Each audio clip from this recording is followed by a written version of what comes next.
Ready for a deep dive. Today we are tackling something pretty cool. Japanese counters. Counters. Yeah, those little words that tell you how things are counted. Not just how many. Okay, yeah. You might be thinking, counters? Sounds a bit niche. Yeah.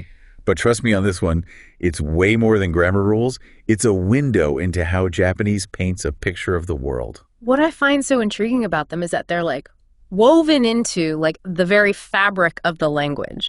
Unlike English, where we just say 2 dogs or 5 chairs, Japanese needs a specific counter word. So instead of 2 dogs in Japanese, you'd say something like 2 counter word of dogs. Exactly. And which counter word you use all depends on the object itself. And this might seem strange at first, I get it, but it really makes sense when you consider how Japanese views nouns, Okay, I'm intrigued. What do you mean? Well, Japanese treats most nouns as what linguists call mass nouns. Mass nouns.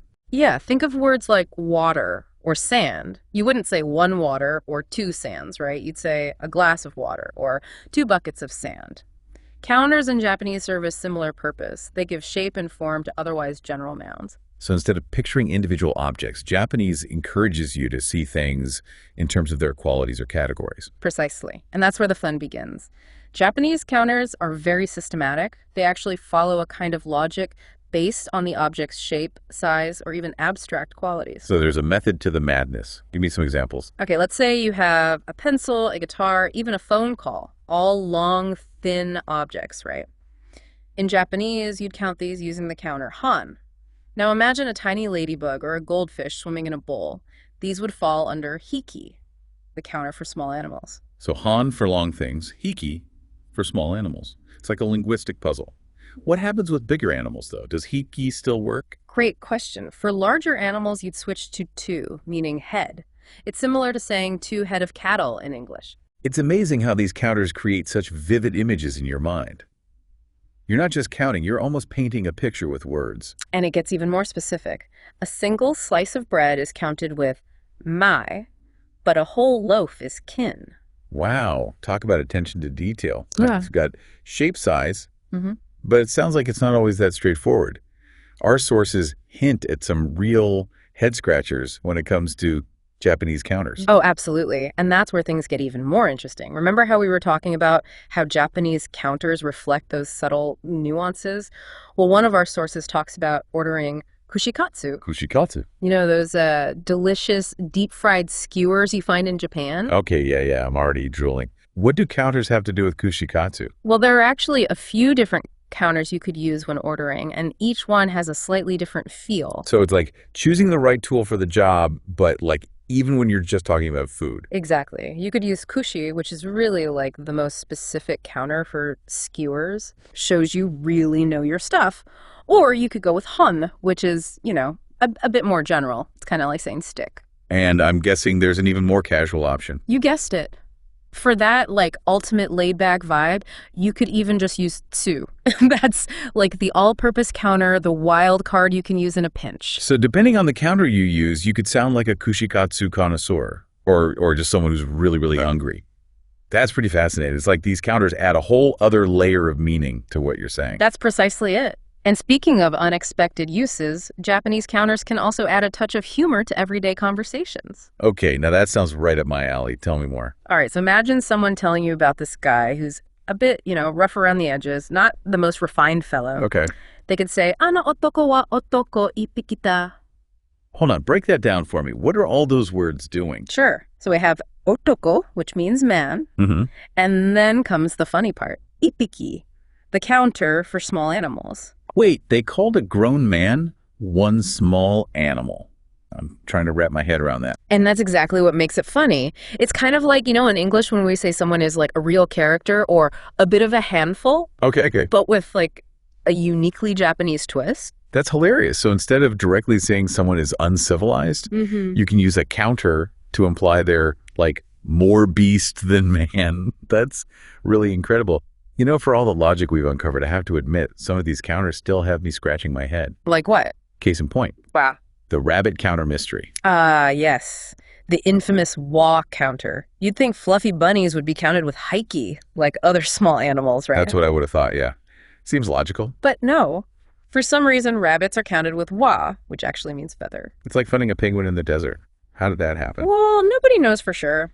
Our sources mention a few theories. One idea links back to, like, those historical dietary laws in Japan.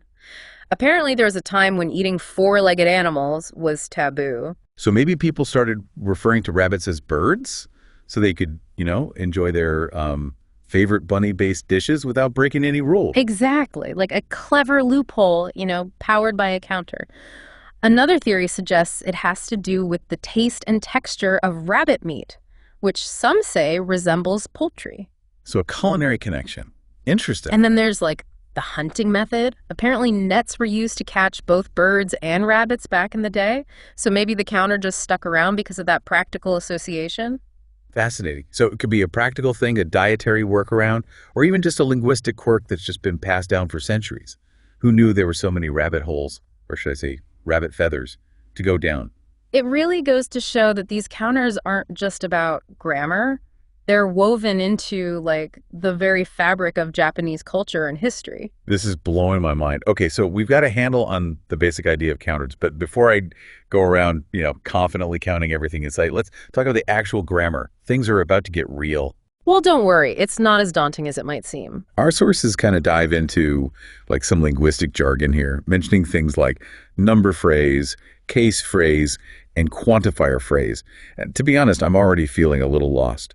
Oh, don't worry. It's not, like, as scary as it sounds. Really, those terms sound a lot more intimidating than they actually are. Okay. You can think of it like building a simple sentence in English. Okay. You've got the number, then a word that describes what you're counting, and finally, the noun itself. Mm-hmm. So instead of just saying 3 cats, you might say 3 fluffy cats. Okay, so fluffy acts like a counter, telling us more about those cats. Exactly. And just like in our English example, the word order in Japanese counter phrases can be, flexible too. Okay. It depends on what you want to emphasize. For example, you can say neko ni hiki for 2 cats. Mm-hmm. But, for emphasis, you might say ni hiki no neko, which is kind of like saying 2 of them cats. So much nuance packed into those little counters. Mm-hmm. I'm starting to see why they're such an important part of the language. Absolutely. Now, for another fun fact, did you know that Japanese has special traditional numbers from 1 to 10? I've heard of these. Words like hitotsu, futatsu, mitsu, all those, Yes. Those sound so beautiful. I actually remember hearing a few of them in, like, a samurai movie once. He sounds so elegant. They really do. And here's the cool part. You can use those traditional numbers as counters themselves. Really? Especially for, like, simple counting. So instead of saying Ringo Sanko for 3 apples, you could simply say Ringo Mitsu. Wait, so Ringo Mitsu means 3 apples. That's pretty straightforward. It is. Though, as with most things in language, there are exceptions and curveballs Of course there are. that keep things interesting. Okay, well, what kind of curveballs are we talking about? Some counters have their own unique rules and quirks. Okay. Our sources mentioned Nichi, the counter for days, as like a prime example. Okay. What's so tricky about counting days? Well, while Nichi is that, standard counter for days, when you get to the numbers 1 to 10, the pronunciation changes completely. What? Instead of saying yon Nichi for 4 days, you'd say yoka. Wow. So it's like a secret counter language within a counter language. I'm starting to understand why those sources call these curveballs. Are there any other exceptions I should be aware of? Another interesting one involves ordinal numbers. When you want to say the first time or the third try. Right. In Japanese, you often add the suffix mi to the counter. Okay. So first time would be a kaime, using that counter kai for times. So I can use mi as like a shortcut to make any counter ordinal. That's handy. Exactly. Although our sources do mention that sometimes you can actually skip the mi altogether if the context is clear enough. Leave it to Japanese to always keep us on our toes. Right. I did notice our sources mentioned something called euphonic changes. That sounds a bit ominous. What are those all about? Don't worry, it's not as scary as it sounds. Euphonic changes are simply like slight pronunciation shifts that happen when certain numbers are combined with specific counters. They exist to make the language flow more smoothly. So it's more about sounding like a native speaker than a grammar robot. Precisely. For example, instead of saying ichikai for 1 time, you typically say ikai. It's all about how it sounds. Yeah. When you take a step back and look at the bigger picture, these counters really do so much more than just, quantify things. They offer a glimpse into like a fundamentally different way of seeing the world.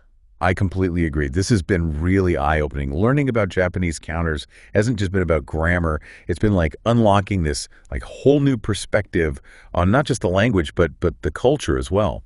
And it really highlights how Japanese emphasizes the specific within the general, finding nuances and categories in everything around us. And that, I think, is like the beauty of language learning, right? It's not just about memorizing words and rules, but opening your mind to different ways of thinking and perceiving the world. This whole deep dive has been such a journey. I mean, we from laughing at those unexpected counter uses to feeling like detectives trying to solve like the whole rabbit feather mystery. I feel like I've learned so much more than just how to count in Japanese. And that's what we love to hear. This is great. So the next time you encounter Japanese, whether it's in a movie, a song, or even, just a menu, pay close attention to those little counters lurking about. You might be surprised by what you discover. Absolutely. Thanks for joining us for today's deep dive into like the wonderfully wacky world of Japanese counters. We'll be back soon with another fascinating topic to explore. But until then, happy counting.